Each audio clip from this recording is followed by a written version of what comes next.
que c'est effectivement Olivier Duhamel avec un garçon, et ça sort quand même. C'est une première rupture. La deuxième rupture, c'est, si vous voulez, l'affrontement entre deux idéologies qui se sont imposées à nous depuis les années 70. Il y a d'abord l'idéologie libertaire. Les années 70, après mai 68, il est interdit d'interdire, seul le désir individuel est roi et ne doit avoir aucune limite.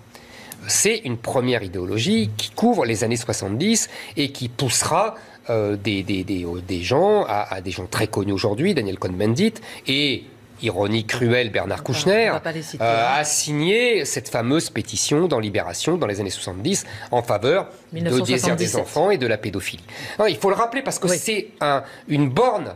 C'est une borne idéologique. C'est pas rien quand même. Et ça, c'est l'idéologie libertaire jusqu'au bout. Et deuxièmement, il y a une autre idéologie qui est postérieure, qui est plus tardive, qui, je pense, commence à grandir dans les années 90, et qui est l'idéologie victimaire. C'est-à-dire qu'on commence à dire que toute victime a raison, que la victime est le roi de l'époque, qu'il faut célébrer les victimes, et que, d'ailleurs... Célébrer ou écouter? Écoutez, ça c'est la version gentille. Même c'est la version humaniste, vous avez raison, il faut écouter les victimes.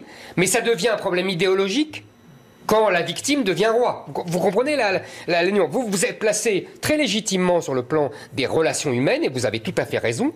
Mais moi, je me place sur un plan idéologique, c'est-à-dire que quand la victime a tous les droits et a le droit et impose à tout le monde et prend la place de tout le monde, c'est-à-dire qu'il n'y a plus de héros, il n'y a plus rien d'autre, souvenez-vous de notre lecture de la guerre 14, il n'y a plus que des victimes. Non, c'est des types admirables, c'est d'abord des héros, ce ne sont pas des victimes, vous comprenez ce que je veux dire? Là, ça devient un problème idéologique.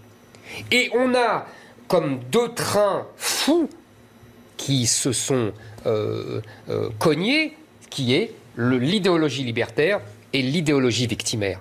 Et ce qu'on vit aujourd'hui, c'est ce choc entre les deux idéologies. Et on le voit bien, on voit bien comment l'idéologie libertaire se fait écrabouiller, il n'y a pas d'autre mot, par l'idéologie victimaire, et qui était portée souvent par les mêmes. C'est là où on en vient au paradoxe. Je suis sûr que vous allez m'interroger sur la gauche ou les gauches, parce que ce sont les mêmes. Ça vient du même camp, c'est la même origine politique et idéologique, voire sociologique. Mais il est important de voir que ceux qui ont porté l'idéologie libertaire sont aujourd'hui rattrapés et saccagés et massacrés par cette idéologie victimaire qu'ils ont portée à partir des années 90. Alors justement, la gauche, qui autrefois prenait cette grande liberté de mœurs, est-ce qu'elle a changé aujourd'hui? Et si oui, pourquoi ce changement? Alors je vous ai cité tout à l'heure pour les États-Unis, on parlait des États-Unis, je vous ai cité Christopher Lasch. Et à ma connaissance, c'est le premier, en tout cas moi, c'est le premier chez qui je l'ai lu, qui a très bien expliqué ce qui s'était passé. Dans les années 70, on a une idéologie de la liberté sexuelle pour abattre le patriarcat. Le féminisme, les homosexuels, vous voyez, tous ceux qui s'estiment victimes du patriarcat hétérosexuel. Et aujourd'hui, on a la répression de la liberté sexuelle pour abattre le patriarcat. C'est-à-dire que la méthode a changé, mais l'ennemi est le même. Vous voyez, tout de suite, on a commencé à dire « Ah bah oui, ce sont des hommes. Ce sont des hommes qui ne respectent rien, ni les femmes, ni les enfants. » Je veux dire ici que le patriarcat, c'est l'exact inverse de ces deux idéologies. Et en particulier de la pédophilie et de l'inceste. Parce que qu'est-ce que c'était que ces familles dont on nous décrit le mode de vie depuis les années 70? C'est le contraire du patriarcat. C'est-à-dire que dans le patriarcat, un homme ne se marie pas avec une femme de 15 ans de plus qu'elle. C'est plutôt l'inverse. Dans le patriarcat, il n'y a pas de photos nues de la famille comme ça exposée aux enfants. Dans le patriarcat, on n'appelle pas ses enfants, son parent par ses prénoms.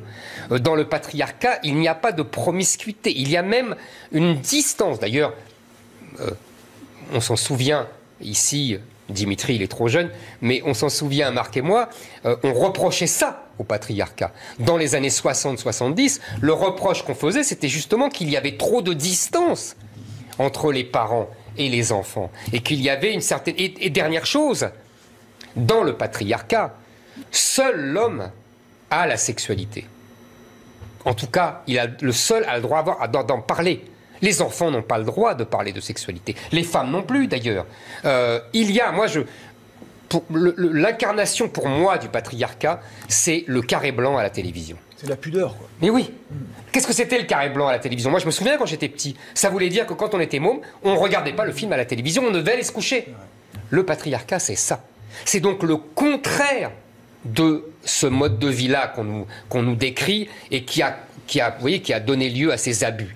Donc je vois le coup venir, parce que la gauche est implacable pour ça. Elle est capable de tout dire en 40 ans, de dire blanc et de dire noir. Et c'est toujours les mêmes ennemis qu'elle désigne, elle n'oublie jamais ses ennemis. Donc je tiens à dire ici que c'est le contraire du patriarcat et de tout ce qu'on va nous raconter à propos de cet Olivier Duhamel.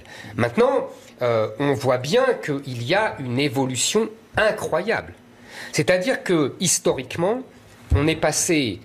et encore, c'est toujours la gauche qui le porte. D'ailleurs, ça montre encore une chose. C'est qu'il n'y a de victoire idéologique que si elle part de la gauche. Vous savez, quand les gens proches de la droite ou des milieux de la droite hors les murs, comme on les appelle, ou des gens, vous voyez, qui me font rire et qui viennent me dire « Ah, mais vous avez gagné la bataille idéologique », ça me fait toujours marrer. Non, la bataille idéologique, elle n'est jamais gagnée. Parce que c'est toujours la gauche qui mène les combats idéologiques. C'est toujours la gauche qui détruit la gauche. Mais c'est toujours au sein de la gauche que les combats sont importants. Vous voyez, quand il y a un combat entre les Républicains et les décoloniaux, c'est au sein de la gauche. Quand il y a un combat entre Mediapart et Charlie, c'est au sein de la gauche. Et là, c'est la même chose. C'est deux gauches qui s'affrontent et qui vont se tuer. C'est ça le vrai enjeu politique et idéologique de cette histoire. Et historiquement,